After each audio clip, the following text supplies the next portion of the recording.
موضوع الدرس احکام الانفال والفیء والغنیمہ، سورۃ الانفال، تفسیر ابن کثیر۔ الحمدللہ رب العالمین والصلاة والسلام علی اشرف الانبیاء وسید المرسلین سیدنا محمد وعلی آلہ واصحابہ اجمعین۔ اللہم صل علی سیدنا محمد وعلی آل سیدنا محمد کما صلیت علی ابراہیم وعلی آل ابراہیم فی العالمین انک حمید مجید۔ اعوذ باللہ من الشیطان الرجیم، بسم اللہ الرحمن الرحیم۔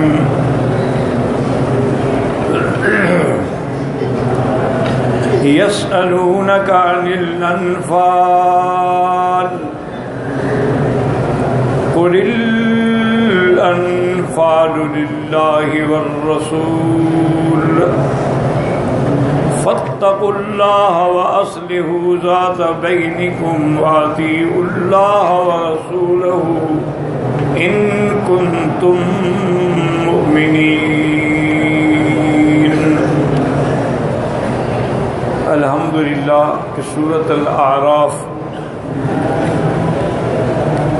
مکمل کرنے کی اللہ نے توفیق دی، اور اب سورۃ الانفال کی ابتدا ہے۔ اس سورۃ مبارکہ کے بارے میں مفسرین فرماتے ہیں کہ وَإِذْ يَمْكُرُ بِكَ الَّذِينَ كَفَرُوا، یہ آیات جو ہیں یہ تو مکے میں نازل ہوئی۔ باقی جو صورت ہے وہ ساری مدینہ منورہ میں نازل ہوئی۔ اور یہ قاعدہ ہم الحمدللہ کئی دفعہ بیان کر چکے ہیں کہ جو صورتیں حضور صلی اللہ علیہ وسلم پر ہجرت سے پہلے نازل ہوئی ہیں وہ سب مکی ہیں، چاہے کسی جگہ بھی نازل ہوئی۔ اور جو صورتیں حضور صلی اللہ علیہ وسلم پر ہجرت کے بعد نازل ہوئی ہیں وہ سب صورتیں مدنی، جیسے سورۃ والمرسلات ہے، وہ منا میں اتری ہے لیکن مدنی ہے۔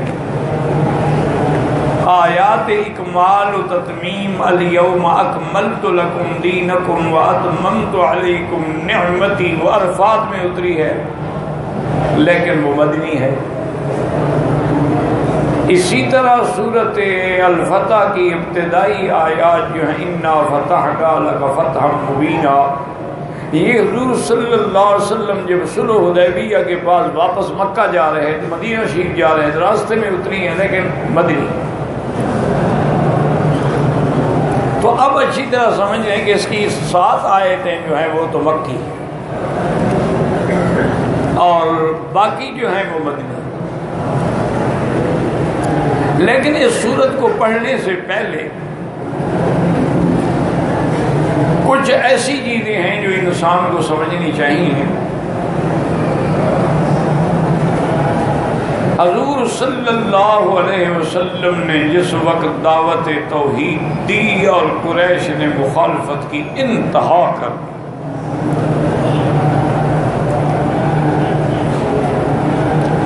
اب یہ وہ دن ہیں جب کہ حضور صلی اللہ علیہ وسلم حج کے موقع پر مینا میں، عرفات میں، مزدلفہ میں کوشش کرتے تھے کہ شاید باہر سے جو لوگ حج کرنے آئے ہیں ان میں کوئی مسلمان ہو جائیں۔ تو اسی ضمن میں 2 بیعتیں ہیں جن کو بیعت العقبہ کہا جاتا ہے۔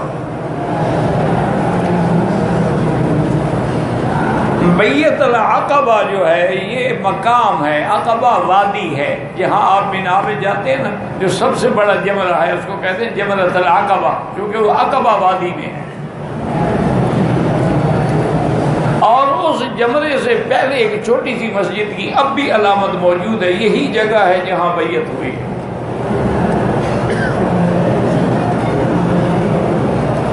7 آدمی مدینہ منورہ سے آئے، انہوں نے حضور صلی اللہ علیہ وسلم کی دعوت پہ لبیک کہا اور آپ کی بیعت کی، اور خفیہ طریقے سے بیعت کر کے مسلمان ہو کے واپس مدینہ چلے گئے۔ یہ بیعت علی الاسلام ہے، یعنی کوئی کافر آ کے مسلمان ہوتا ہے وہ بیعت کہ یہ بیعت علی الاسلام ہے۔ اسی طرح ایک بیعت ہوتی ہے علی الجہاد، کہ امیر المومنین بیعت لیتے ہیں کہ بھی ہم نے کافروں سے جہاد کرنا ہے، تم میرے ہاتھ میں بیعت کرو کہ ہم سب اللہ کے دین کے لیے، الہ کلمت اللہ کے لیے اپنی جان مال سب قربان کریں گے، وہ بیعت علی الجہاد ہے۔ اور ایک تیسری قسم ہے، اس کو کہتے ہیں بیعت علی السمع والطاعہ، کہ بھی میری بات سنو گے اور مانو گے۔ اسی بیعت سے بزرگان دین نے جو بیعت کا سلسلہ نکالا ہے وہ اسی بیعت سے ہے، لیکن کسی بزرگ کی بیعت کرنا نہ فرض ہے نہ واجب ہے، البتہ مستحب ہے۔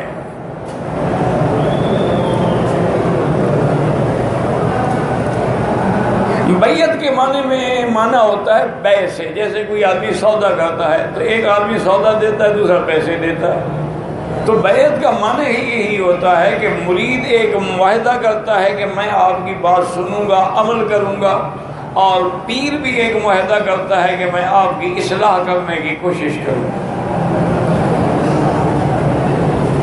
اس کو کہتے ہیں بیعت، نہ یہ فرض ہے نہ واجب ہے لیکن مستحب ہے۔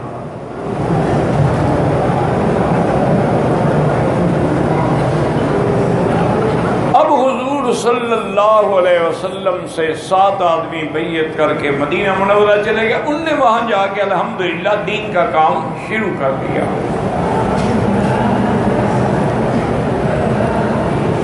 اگلے سال جب حج کا موقع آیا تو پھر بھی اسی جگہ پر، عقبہ کی جگہ پر 70 آدمی مدینہ منورہ کے آئے اور مسلمان ہوئے۔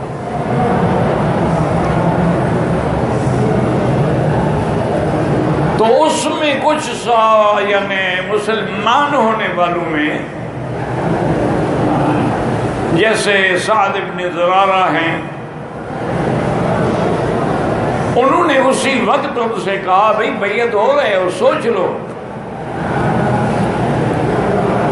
اب تم نے اپنی جان مال ہر چیز خطرے میں ڈال دی ہے، یہ سب کچھ چھوڑنا پڑے گا، قربان کرنا پڑے گا، تمہیں کافر جینے نہیں دیں گے۔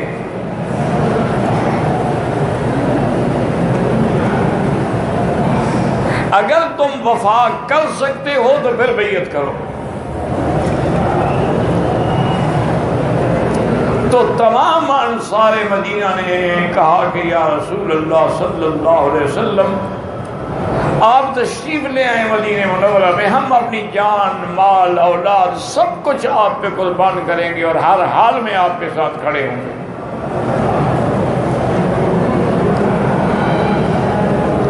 اور اسلام کے لیے جو بھی تکلیف ہوگی وہ برداشت کریں۔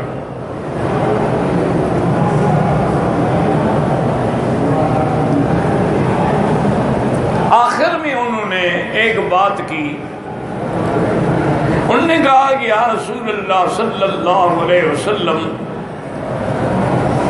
ایک تو ہم عہد کر رہے ہیں نا کہ ہم آپ کے ہر حکم پہ جان دیں گے، ایک آپ بھی ہمارے ساتھ وعدہ کریں۔ حضور نے فرمایا مجھ سے کیا وعدہ؟ انہوں نے کہا حضور بس ہم وعدہ یہ دیتے ہیں کہ جب آپ مدینہ آ جائیں نا پھر ہمیں چھوڑ کے نہ جائیں۔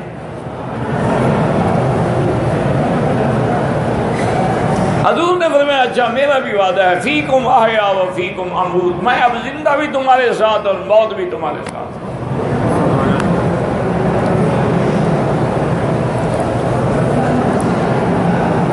اسی لیے یاد رکھیں کہ تمام ائمہ فقہا کے نزدیک، محدثین کے نزدیک، مکہ جو ہے وہ مدینہ پاک سے افضل ہے، چونکہ یہ حرم ہے، اور حرم بھی نص سے ہے، قرآن میں ہے کہ یہ حرم ہے۔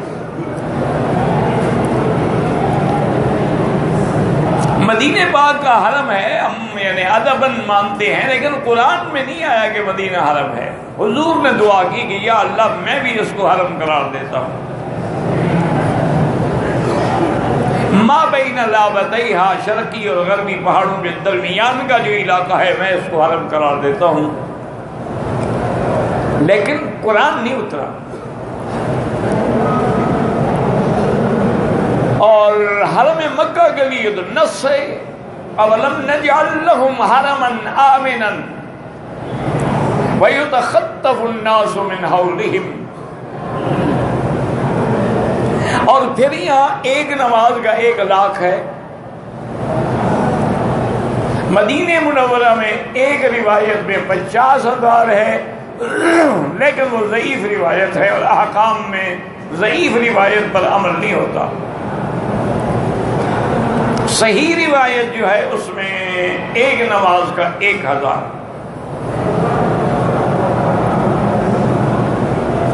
پھر حرم مکہ میں یعنی پورے حدود حرم میں جہاں نماز پڑھو 1,00,000 ہے۔ مسجد نبوی میں مدینہ منورہ میں جو نماز مسجد نبوی میں پڑھیں گے اس کا 1,000 ملے گا، جو باہر پڑھیں گے اس کا 1,000 نہیں ملے گا۔ اور بھی کئی ایسی باتیں ہیں، تو تمام ائمہ یہ کہتے ہیں کہ بھئی مکہ مکرمہ جو ہے وہ افضل ہے، اور پھر خود حضور نے بھی فرمایا تھا کہ واللہ انک لخیر ارض اللہ، اے سرزمین مکہ مجھے اللہ کی قسم ہے کہ تم اللہ کی ساری زمین میں سب سے بہتر زمین ہے۔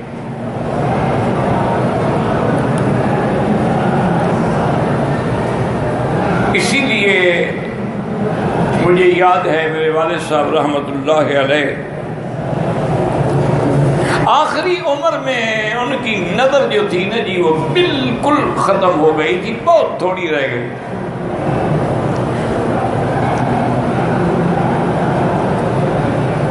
تو یہاں کے جتنے ڈاکٹر تھے ان کے ساتھ بڑی محبت کرتے تھے، عقیدت کرتے تھے۔ اب بھی ڈاکٹر صاحبان میرے ساتھ بڑی مہربانی فرماتے ہیں۔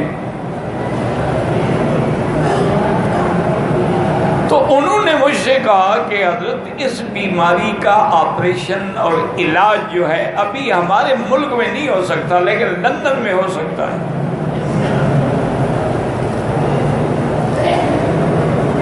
اور اگر حضرت کو آپ تیار کر لیں تو لندن کا تمام خرچہ بھی ہم دیں گے، ساتھ بھی جائیں گے، اور وہاں آپ کا آپریشن بڑی کامیابی سے ہو سکتا ہے۔ تو میں نے ایک دن دیکھا کہ والد صاحب آج ذرا خوش بیٹھے ہیں،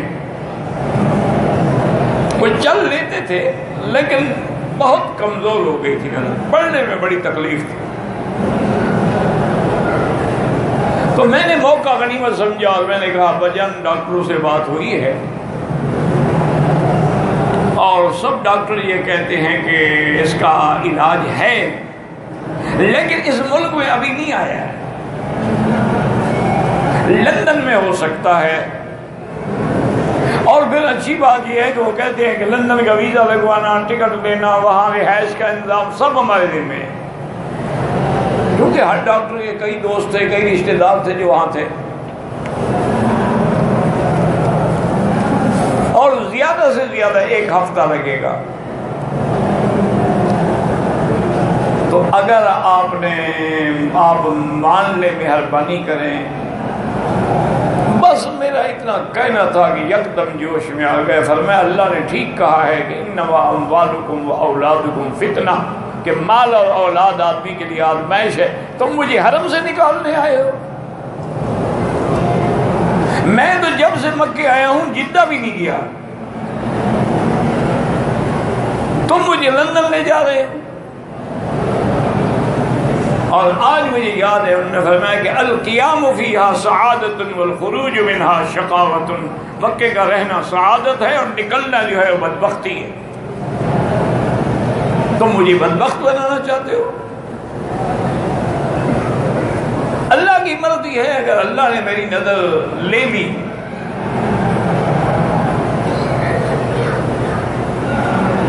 اچھا اس سے کچھ عرصہ قبل جو ہے وہ والد صاحب رحمۃ اللہ علیہ کی نظر یعنی ایک دفعہ پہلے بھی چلی گئی اور ایسی چلی گئی تھی کہ کچھ بھی نظر نہیں آتا تھا. اس وقت میں یہاں نہیں تھا. والد صاحب رحمۃ اللہ علیہ ریاض الجنہ میں ہمیشہ سیدہ عائشہ صدیقہ کا استوانہ جو ہے اس کے ساتھ بیٹھتے تھے اور عصر کی نماز سے پہلے وہاں پہنچ جاتے تھے اور پھر عشاء کے بعد تک بیٹھے رہتے نماز پڑھتے تلاوت کرتے. تو فرماتی ہیں کہ میری نظر جو تھی نا اتنی بڑی حرم کی روشنی میں کہ بقع نور بنا ہوا ہے حرم نبوی، مجھے کچھ بھی نظر نہ آئے.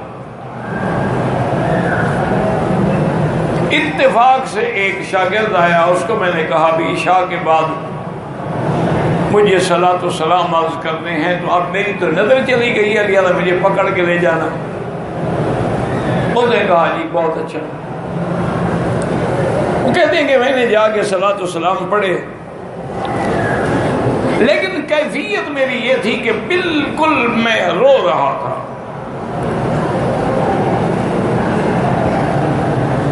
مجھ سے ادا نہیں ہو رہے تھے الفاظ. پھر صاحبین سیدنا ابی بکر و عمر رضی اللہ عنہما پہ سلام پڑھے اور باب جبریل کے پاس آ کے قبلے کی طرف رخ کر کے میں کھڑا ہوا اور میں نے رو کے دعا مانگی کہ یا اللہ ساری زندگی تیرے نبی کی حدیث پڑھائی، یا بندہ بھی ہو گیا.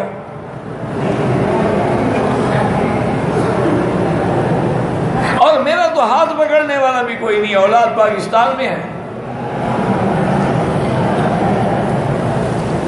وہ کہتے ہیں کہ بھی میں نے رو رو کے دعا مانگی اور پھر اسی دروازے سے شاگرد نے نکالا. ساتھ ہی دروازہ ہوتا تھا باب النساء، جہاں سے عورتیں داخل ہوتی تھیں. وہاں جو بواب تھا نا وہ اس کا نام تھا غلام حیدر، مجھے یاد ہے. وہ بڑا والد صاحب کا عقیدت مند تھا. اس کے پاس ہے، انہوں نے کہا کہ غلام حیدر بات یہ ہے کہ میری نظر چلی گئی، اللہ نے لے لی. اب اگر میں اپنے مکان پہ جاؤں گا تو پھر میرے لیے واپس آنا فجر کی نماز کے لیے، تہجد کے لیے بہت مشکل ہو جائے گا. کون مجھے پکڑ کے لائے گا؟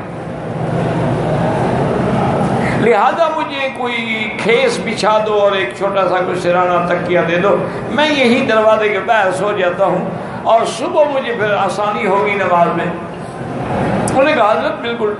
اس نے جو کچھ اس کے بعد صاحب بچھا کے سرانہ دے دیا، والد صاحب لیٹ گئے. فرماتی ہیں کہ مولوی مکی تہجد کے وقت میں مجھے کسی نے ایسے زور سے ضرب ماری میرے سر میں کہ میں باوجود مضبوط آدمی تھا لیکن میری چیخ نکل گئی. اور میں نے بہرحال یہی سمجھا کہ کوئی بندہ گزر رہا تھا اور اس اللہ کے بندے کو خیال نہیں آیا. اس کا بوٹ جو تھا نا وہ بوٹ مجھے لگا ہے اس کے پاؤں کا زور سے. وہ دوڑ کے آ رہا ہوگا نا کہ بھارت میں داخل ہو جاؤ. میرے دماغ میں یہ آیا. لیکن جب میں اٹھا تو میری آنکھیں روشن ہو گئی تھی. پورا مکہ حرم مدینہ مجھے نظر آ رہا تھا. اور فرمایا کہ میں نے جیب میں ہاتھ ڈالا تو اللہ کی شان ہے کہ تیرا ہی خط پڑا ہوا تھا. تیرا خط میں نے پڑھا اس دروازے کی روشنی. اللہ نے علاج کر دیا، آپریشن ہو گیا. وہی اللہ تبارک و تعالیٰ قادر ہے. وہ دماغ میں ہے، چونکہ مرکز نگاہ جو ہے وہ دماغ میں ہے نا. یہ تو جا رہا ہے، یہاں تو دیکھنے کا سمجھیں کہ لینز لگے ہوئے ہیں، اصل تو دماغ میں. اسی لیے ڈاکٹر کہتے ہیں بھائی تمہارا پیچھے دماغ میں بھی وہ نئی سسٹم نہیں ہے، اب یہ نظر کبھی بحال نہیں ہو سکتی. پھر وہ نظر ٹھیک رہی، آخری عمر میں آ کے بند ہوئی. پھر بالکل پڑھاتے رہے ٹھیک. اور پھر مجھے مجھے یہ بھی یاد ہے کہ فرمایا کہ اللہ کے بندے تم نے حدیث نہیں پڑھی حضور صلی اللہ علیہ وسلم کہ من اخذ حبیبتہ فی آخر عمرہ وجبت لہ الجنہ، کہ جس کی ہم آخری عمر میں دید لے لیتے ہیں، نظر لے لیتے ہیں، اس کے لیے جنت کا فیصلہ ہو جاتا ہے۔ اور فرمایا کہ ابن عباس رضی اللہ تعالی عنہما حبر المفسرین جو تھے وہ بھی آخری عمر میں نابینا ہو گئے۔ بڑے بڑے لوگ، حضرت امام بخاری رحمۃ اللہ علیہ بچپن میں نابینا ہو گئے۔ ان کی والدہ نے رو رو کے انتہا کر دی کہ یا اللہ، میں نے تو یہ بیٹا آپ کے نبی کی حدیث کے لیے وقف کیا ہوا تھا، اب جب آنکھیں نہیں رہی تو اب کیا کرے گا؟ اللہ کی شان ہے کہ والدہ نے دعا کی اور دوسرے دن امام بخاری کی نظر واپس آ گئی رحمت اللہ علیہ۔ اللہ ان پہ سب پہ کروڑوں رحمتیں فرمائے۔ تو اس لیے علماء نے فرمایا کہ مکہ جو ہے وہ افضل ہے۔ صرف ایک امام ہے، امام مالک رحمت اللہ علیہ، جو امام دار الہجرہ ہے، جو مدینے کے امام تھے، وہ فرماتے ہیں کہ نہیں، مدینہ افضل۔ اصل بات یہ ہے کہ یہ محبت کے فیصلے ہوتے ہیں نا، وہاں پھر یعنی وہ نہیں دیکھا جاتا کہ مسئلہ کیا ہے۔ میرے ساتھ گئے تھے مولانا غلام اللہ خان مرحوم، حالانکہ مشہور بات تھی کہ وہ حضور کی حیات کے قائل نہیں ہیں۔ جب آتے تھے میرے ساتھ بہت تعلق تھا ان کا، اللہ ان کی قبر میں رحمت کرے۔ تو میرے ساتھ ہی مدینہ، ہم مکے سے اکٹھے گئے مدینہ منورہ، اور صلاۃ السلام پڑھنے کے لیے بھی اکٹھے گئے۔ جب صلاۃ السلام کے لیے کھڑے ہوئے تو حضرت اتنے روئے کہ داڑھی بھیگ گئی۔ ہم واپس آ گئے، میں نے کہا اچھا لوگوں کو تقریریں کرتے ہو، خود حضور کی مدار پہ کھڑے ہو کے رو رہے ہو؟ کہتے وہ مسئلے کا مقام نہیں ہے، وہ تو مسئلے لوگوں کے لیے ہوتے ہیں کہ لوگ شرک میں مبتلا نہ ہو جائیں، یہ جگہ ہے مسئلے بیان کر کے۔ سمجھنے کا حضرت پتہ تو لگ گیا نا آپ کا کہ آپ بھی اندر سے کچے ہیں، تو پھر ہماری طرح حیات کے قائل ہوئے۔ پھر میں تو قائل ہوں، کون کہتا ہے؟ میں نے کہا بس مجھے بتایا آپ کتنا قائل ہیں۔ جب ہم ملتے ہیں، قاری طیب صاحب آتے ہیں تو آپ قائل ہو جاتے ہیں، جب وہ چلے جاتے ہیں تو آپ انکار کر دیتے ہیں۔ بہرحال اللہ ان کی قبروں پہ کروڑوں رحمتیں فرمائے۔ یہ عشق کی بات ہے۔ اللہ اکبر، اللہ اکبر۔ تو امام مالک فرماتے ہیں کہ مدینہ منورہ افضل ہے۔ ان سے شکر نے کہا حضرت بات دلیل کیا ہے؟ فرمایا کہ ساری دنیا حتیٰ کہ مکہ بھی تلوار سے فتح ہوا، مدینہ محمد کے پیار سے فتح ہوا۔ انہوں نے کہا حضور نے مدینے کے لیے تو کوئی تلوار نہیں چلائی۔ بیعت العقبہ والے آئے اور جب حضور آئے تو سارا مدینہ سڑکوں پہ کھڑا تھا، انتظار کر رہا تھا۔ تو بہرحال کہنے کا مقصد یہ تھا کہ اب وہ وقت آ گیا کہ آہستہ آہستہ صحابہ مدینہ منورہ کی طرف جانے لگے۔ کبھی 2 چلے گئے، کبھی 4 چلے گئے، کبھی 3 چلے گئے۔ اب مشرکین مکہ کے اندر بھی ہلچل مچ گئی۔ انہوں نے کہا بھئی مسئلے کو غور کرو، یہ تو مسئلہ بہت ہی خطرے والا ہے کہ آپ کے جماعت کے لوگ جو ہیں وہ آہستہ آہستہ سب مدینہ منورہ جا رہے ہیں، حبشے والے بھی حبشے سے مدینہ جا رہے ہیں۔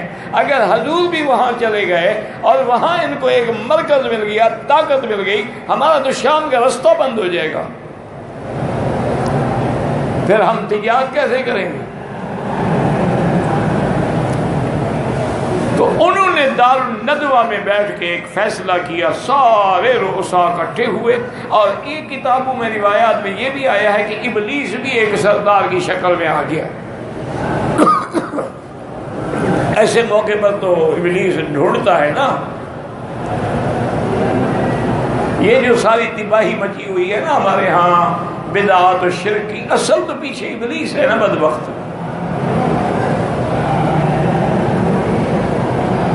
تو انہوں نے مشورہ کیا کہ بھئی اب حل کیا کریں؟ حضور پاک کا اسلام اور دین جو ہے تو آہستہ آہستہ آہستہ آہستہ بڑھ رہا ہے۔ تو ایک نے کہا کہ ہم ایسا کرتے ہیں کہ حضور صلی اللہ علیہ وسلم کو مکے سے نکال دیتے ہیں، جائیں چلو جہاں مرضی آئے جائیں۔ تو وہ بیٹھا تھا نا وہ ابلیس، انہوں نے کہا بے سما کھلتا، تم نے غلط کہا ہے، حضور کو نکال دو گے، جہاں جائیں گے دنیا ٹوٹ پڑے گی، سب حضور کے قدموں میں آ جائیں گے۔ سورج کو جو نکال دو روشنی نہیں ہوگی۔ کیا کہہ رہے ہو؟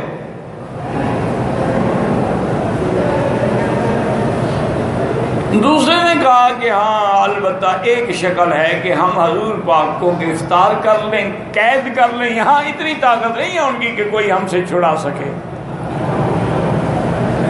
تو ابلیس بیٹھا تھا نا، انہوں نے کہا بے سما قلتا، تم نے بھی غلط کہا ہے، کیا سمجھتے ہو کہ تم حضور کو قید میں رکھ لو گے، ان کے پروانے آ کے تم پر حملہ نہیں کریں گے؟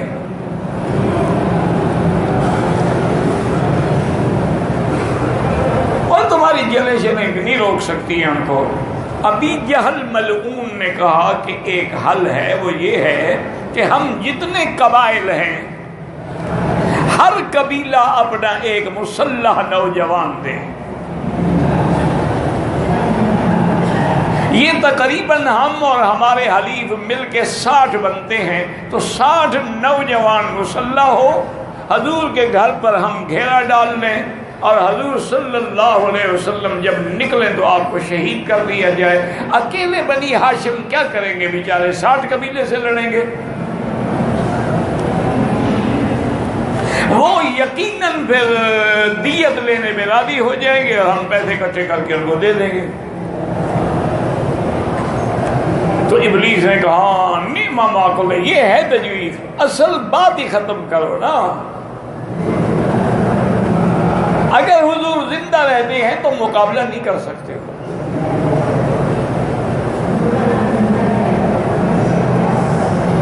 تو اسی بات میں اتفاق ہو گیا، اور اللہ نے قرآن پاک کی یہ آیت نازل فرمائی وَإِذْ يَمْكُرُ بِكَ الَّذِينَ كَفَرُوا۔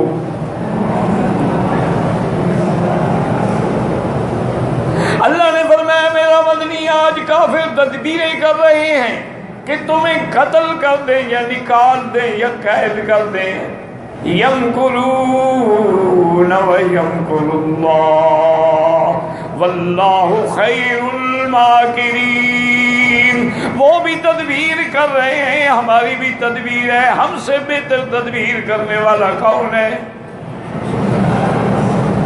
اب آپ کو ہم حکم دیتے ہیں کہ آپ ہجرت فرمائیں، اور حضور صلی اللہ علیہ وسلم کو یہ حکم بھی اللہ سے ملا ہے کہ ابو بکر رضی اللہ عنہ کو ساتھ لے کے جائیں۔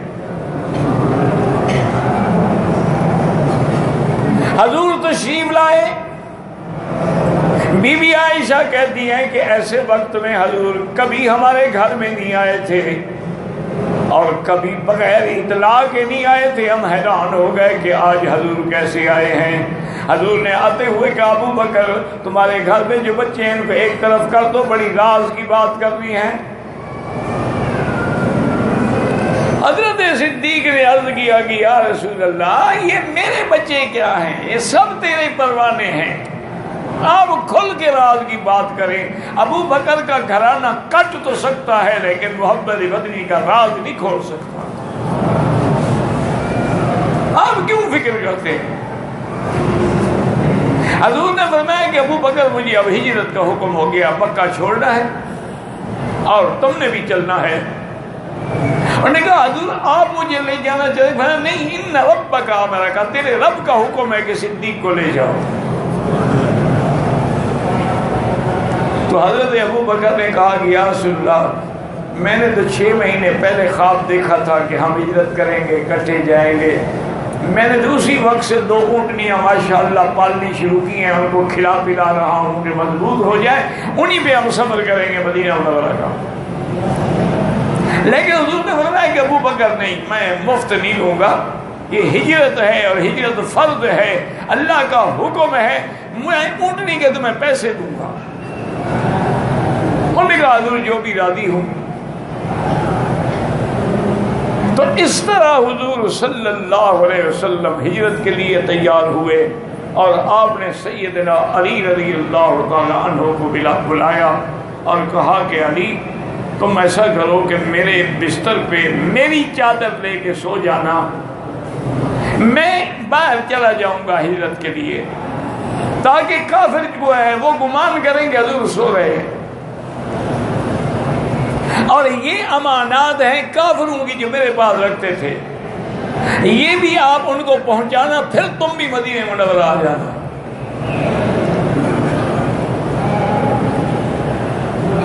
اسی سے شیعہ کہتے ہیں نا جی اپنے بستر پہ تو اللہ کے نبی نے علی کو سلایا ہے نا، لہذا خلافت کا حقدار تو وہ ہے،